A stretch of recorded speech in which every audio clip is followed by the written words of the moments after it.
হরে কৃষ্ণ, জয় শ্রীল প্রভুপাদ। তো সুধী ভক্তবৃন্দ, আন্তর্জাতিক কৃষ্ণ ভাবনামৃত সংঘের পক্ষ থেকে আপনাদের শ্রী চরণ কমলে জানাই অনন্ত কোটি দণ্ডবাদ প্রণাম। হরে কৃষ্ণ। তো আজকে আমি যোগিনী একাদশীর মাহাত্ম্য নিয়ে আলোচনা করব। তো এই যোগিনী একাদশী কবে পড়েছে? 26শে আষাঢ়, 11ই জুলাই শনিবার এই যোগিনী একাদশীর উপবাস। আর তার পরদিন অর্থাৎ 27শে আষাঢ়, 12ই জুলাই রবিবার একাদশীর পারণ ভোর 4:57 থেকে সকাল 9:27 মধ্যে। তো সুধী ভক্তবৃন্দ, আপনারা এই ঠিক সময়ে পারণটা করবেন। হ্যাঁ, কারণ ঠিক টাইমে যদি পারণটা না করেন তাহলে একাদশীর কোনো ফল পাওয়া যায় না। হরে কৃষ্ণ। তো আমি এখন যোগিনী একাদশীর মাহাত্ম্য আলোচনা করছি। যে ব্রহ্মবৈবর্ত পুরাণে এই যে আষাঢ় মাসের কৃষ্ণপক্ষের যে একাদশী ব্রত মাহাত্ম্য, তো যুধিষ্ঠির সংবাদে এইভাবে বর্ণিত আছে যে একদিন মহারাজ যুধিষ্ঠির বললেন যে হে বাসুদেব, কৃষ্ণকে বললেন হে বাসুদেব। বাসুদেব অর্থাৎ ভগবান কৃষ্ণ হচ্ছেন বসুদেবের পুত্র, তাই বাসুদেব বলা হয়। যে হে বাসুদেব, এই আষাঢ় মাসের কৃষ্ণপক্ষে একাদশী মাহাত্ম্য কৃপাপূর্বক আমাকে বলুন, আমি জানতে চাই।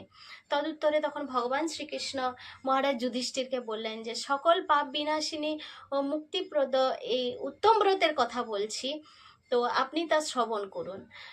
এই যে আষাঢ় মাসের কৃষ্ণপক্ষে একাদশী যোগিনী নামে খ্যাত, মহাপাপ নাশকারী এই তিথি।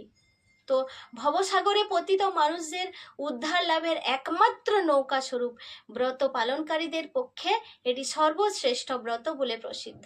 এই প্রসঙ্গে আপনাকে একটি পবিত্র পৌরাণিক কাহিনী বলছি। এই কথা কে বলছেন? এই কথা ভগবান কৃষ্ণচন্দ্র মহারাজ যুধিষ্ঠিরকে বলছেন, এই পৌরাণিকের কাহিনী। তো চলুন আমরাও সেই পৌরাণিকের কাহিনী শ্রবণ করি সকলে। না, অলকা নগরে শিবভক্ত পরায়ণ কুবের নামে এক রাজা ছিল। তিনি প্রত্যহ শিব পূজা করতেন, অর্থাৎ তিনি প্রত্যেক দিন শিব পূজা করতেন। তার হেমমালী নামে একজন মালী ছিল। তো প্রতিদিন শিব পূজার জন্য মানস সরোবর থেকে সে ফুল তুলে যক্ষরাজ কুবেরকে দিত। এই হেমমালী প্রতিদিন ফুল তুলে কুবেরকে দিত। তো বিশালাক্ষী নামে হেমমালীর এক পরমা রূপবতী পত্নী ছিল। সে তার সুন্দরী পত্নীর প্রতি অত্যন্ত আসক্ত ছিল। তো একদিন কি হলো না, একদিন সে তার এই সুন্দরী স্ত্রীর প্রতি কামাসক্ত হয়ে পড়লেন। তখন রাজভবনে যাওয়ার কথাও ভুলে গেলেন। যে বেলা 2 প্রহর অতীত হয়ে গেল, অর্চনের সময় চলে যাচ্ছে দেখে রাজা তখন খুব রেগে গেলেন, ক্রুদ্ধ হয়ে গেলেন। আর এই মালির বিলম্বের কারণ অনুসন্ধানে যে এক দূত প্রেরণ করলেন, যে মালি কেন এত দেরি করছে। সেই জন্য একজন দূতকে পাঠালেন তাই সেই কারণ জানতে। তো সেই দূত এসে তখন রাজাকে বললেন যে সে গৃহে স্ত্রীর সাথে আনন্দে মত্ত। আর তখন তো রাজা দূতের কথা শুনে মানে কুবের অত্যন্ত রেগে তখন মালিকে তার সামনে হাজির করতে আদেশ দিল। আর এদিকে কুবেরের পূজার সময় অতিবাহিত হয়ে যাচ্ছে, সেটা বুঝতে পেরে অত্যন্ত ভয় পেল। তাই স্নান না করে সে রাজার কাছে উপস্থিত হলো।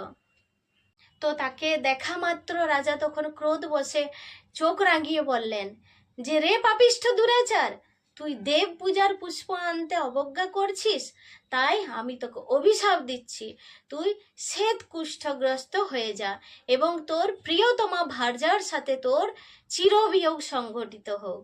রে নীচ, তুই এখনই এই স্থান থেকে ভ্রষ্ট হয়ে অধোগতি লাভ কর।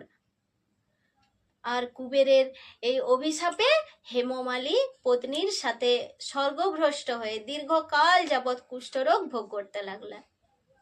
আর রোগের এই যন্ত্রণার দিন অথবা যে এত যন্ত্রণা দিন কিংবা রাত কখনোই সে সুখ পেত না। এভাবে শীত গ্রীষ্মে প্রচন্ড বেদনায় বহু কষ্টে সে দিন যাপন করতে লাগলো। কিন্তু দীর্ঘদিন মহাদেবের অর্চনের ফুল সংগ্রহের স্বীকৃতি করার ফলে সে শাপগ্রস্ত হয়েও বৈষ্ণব শ্রেষ্ঠ শিবের বিস্মরণ কখনো হয়নি।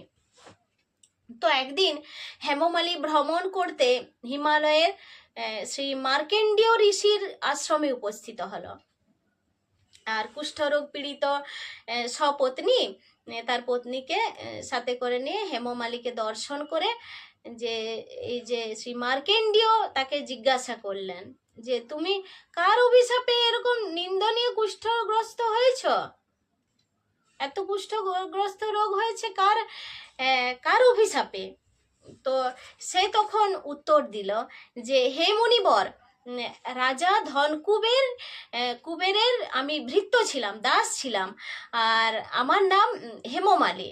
আমি প্রত্যহ মানস সরোবর থেকে ফুল তুলে শিব পূজার জন্য রাজাকে দিতাম, অর্থাৎ প্রত্যেক দিন মানস সরোবরে স্নান করে শিব পূজার জন্য যে রাজাকে দিতাম এই পদ্ম ফুল।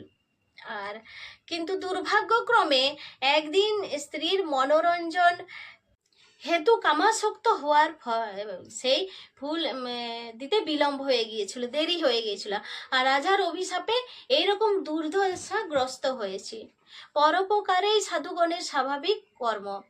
হে ঋষি শ্রেষ্ঠ, আমি অত্যন্ত অপরাধী, কৃপা করে আমার প্রতি প্রসন্ন হন। তখন দয়ার্ধ এই চিত্ত মার্কেন্ডীয় মুনি বললেন যে হে মালি, তোমার মঙ্গলের জন্য শুভ ফল প্রদানকারী এক ব্রতের উপদেশ করছি। তুমি এই আষাঢ় মাসের কৃষ্ণপক্ষের যোগিনী নামক একাদশী ব্রত পালন করো। এই ব্রতের পুণ্য প্রভাবে তুমি অবশ্যই কুষ্ঠব্যাধি থেকে মুক্ত হবে। তখন ভগবান শ্রীকৃষ্ণ বললেন যে ঋষির উপদেশ শ্রবণ করে হেমমালী তাকে প্রণাম জানালো। পরে অত্যন্ত আনন্দে ঋষির আদেশ মতো নিষ্ঠার সঙ্গে এই যোগিনী একাদশী ব্রত পালন করলো। এভাবেই হেমমালী সমস্ত রোগ মুক্ত হলো ও পত্নী সহ সুখে জীবনযাপন করতে লাগলো। তো হে মহারাজ যুধিষ্ঠির, আমি আপনার কাছে এই ব্রত উপবাসের মহিমা কীর্তন করলাম। এই ব্রত পালনে ৮৮,০০০ ব্রাহ্মণকে ভোজন করানোর ফল লাভ হয়। হরি বল। আর যে ব্যক্তি এই মহাপাপ বিনাশকারী ও পুণ্যফল প্রদায়ী যোগিনী একাদশীর পাঠ এবং শ্রবণ করে সে অচিরেই সর্বপাপ থেকে মুক্ত হবে। হরি বল। তো হরে কৃষ্ণ। তো আপনারা সকলে এই যোগিনী একাদশী সুন্দরভাবে নিষ্ঠার সাথে আনন্দের সাথে পালন করুন এবং অন্যদেরকেও পালনে উৎসাহিত করুন। হরে কৃষ্ণ মহামন্ত্র জপ করুন। হরে কৃষ্ণ মহামন্ত্র জপ করে নিজের জীবনকে আনন্দময় সুখময় করে তুলুন। হরে কৃষ্ণ কৃষ্ণ কৃষ্ণ হরে হরে, হরে রাম রাম রাম হরে হরে। যোগিনী একাদশীর মাহাত্ম্য কি জয়। জগৎগুরু শিল প্রভুপাদ কি জয়। অনন্ত কোটি বৈষ্ণব ভক্তবৃন্দ কি জয়। নিতাই গৌর প্রেমানন্দে। হরি হরি বল।